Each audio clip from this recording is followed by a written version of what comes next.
What is up, y'all? Hope you're all having a great day. Today I'm going to be talking about the Anesongib versus Jake Paul fight. This is going to be on January 30th. You can watch it on DAZN or Sky Sports if you're from the UK. I'm hoping it's going to be interesting. I was very disappointed with the KSI Logan Paul fight. Could just be opinionated by me. It's just maybe just my own opinion, but I didn't feel like it was actually like worth paying for the fight. I felt like it was just like there was no action to me. There's a couple good punches by KSI, and I thought that one the hook uppercut by Logan was good.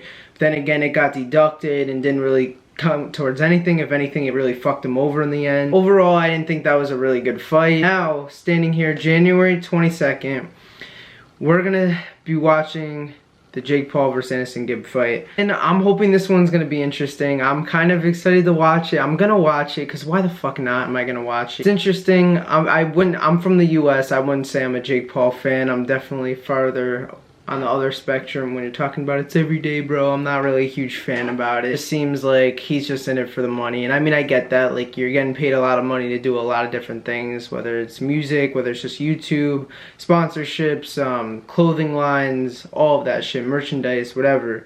End of the day, it's a fight, and they're gonna be performing with 10-ounce gloves and no headgear, as to my knowledge. Previous history, going back a little bit, Anesongib actually fought Jay Swingler and Max Play of FIFA. He actually won both fights, so he has a record of 2-0. And Jake Paul has fought Deji at that match of the Logan Paul KSI undercard. And he also fought Joe Weller, which was, I don't know how much you want to call that a real fight. It kind of seemed staged, it kind of seemed paid. I don't know, that's my own opinion. I do feel like Jake would have won either way. It just kind of seemed like there's also like no action whatsoever. The Deji fight I actually thought was really good. Deji performed way better than I anticipated, so that was good props to him. He's a cool dude from what I know. He seems like he's cool, you know. He's not like a fucking cocky, you know. He gives credit where credit's due, and I respect that. Like I said, both are 2-0. It is going to be streamed from the US on DAZN.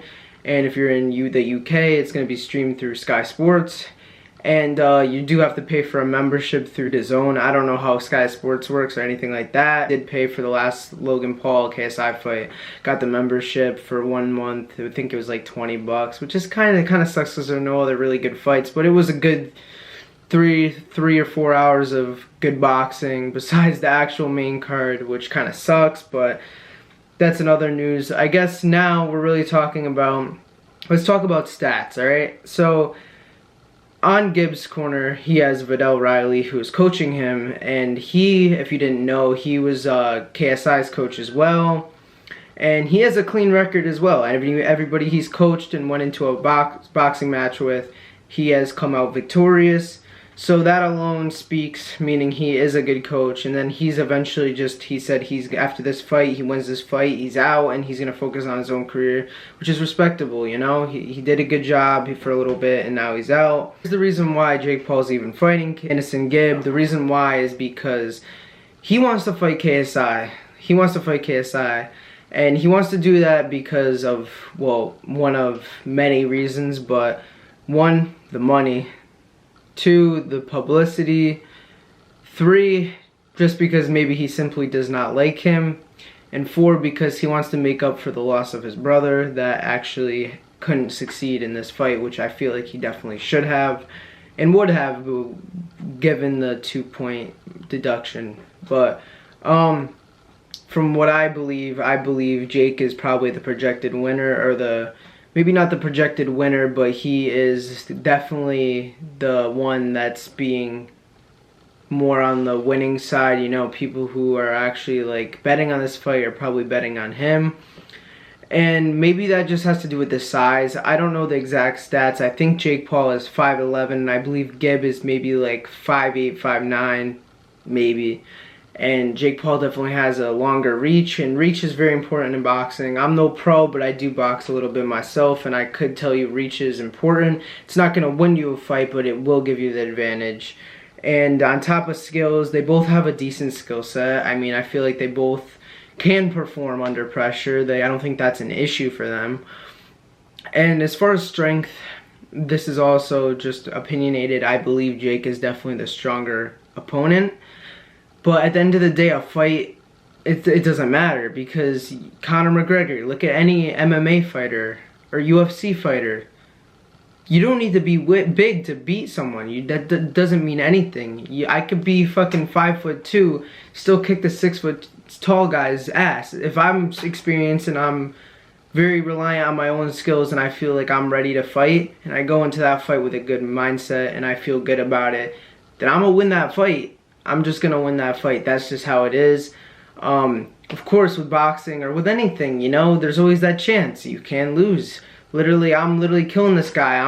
This is a 6-round boxing match. On 5 rounds straight, I've almost KO'd this guy like so many times, right? But that doesn't really matter, because if I'm so cocky towards the end, I might just be like kind of taunting that guy, just like keeping my arms away from my face. And when I'm looking to the right, he throws an uppercut and hits my jaw, and then I'm on the ground, and I lost the fight because of my cockiness. Now, Jake is definitely a cocky person. I don't know how he's going to be in this fight, if he's going to take it serious or if he's going to take it as if I'm going to kick this guy's ass in the first round.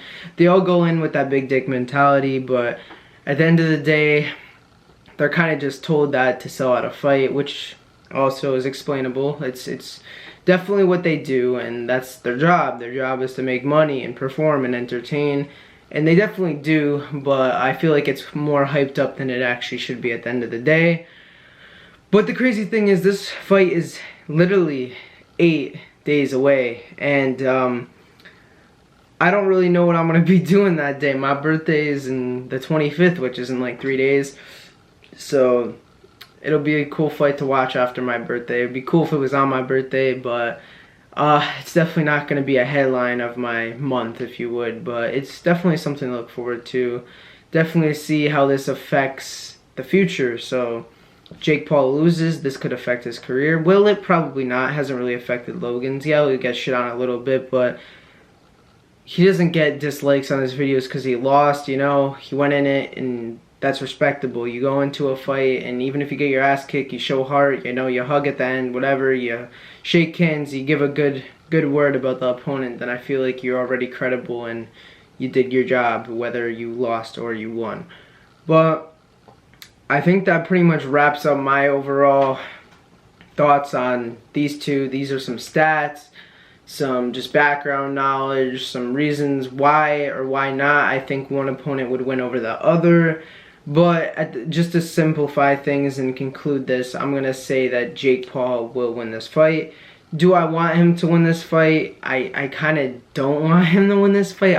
Like I said, I'm not a big fan of him. Also, I don't watch Anesongib, but I mean, he's doing good, you know. He's training, he's putting in the work, and I'm okay with it going either way, to be honest with you. But that's about it, guys. I hope you did enjoy this video. If you did, please drop a like. It would not kill me at all. I'd much greatly appreciate it. Subscribe if you haven't already. Turn on post notifications, because we're going to be cranking out content. Like, guys, I need this. I'm really trying to take an approach with this. This has been like my dream thing to do for so long now, and it just never really, I get a couple views, I get a couple subscribers. It's cool for a while, and then when I start seeing a decline, I start losing hope, and I start just turning my attention to elsewhere, which is also okay, but I always come back to it in the long run. And I like entertaining, I like talking, and I like recording, and I like being on camera. I feel comfortable on camera, I like editing, I like all that shit. So if you would, it would mean the world to me. But thank you guys for watching. I appreciate you all. See you in the next video. Peace out.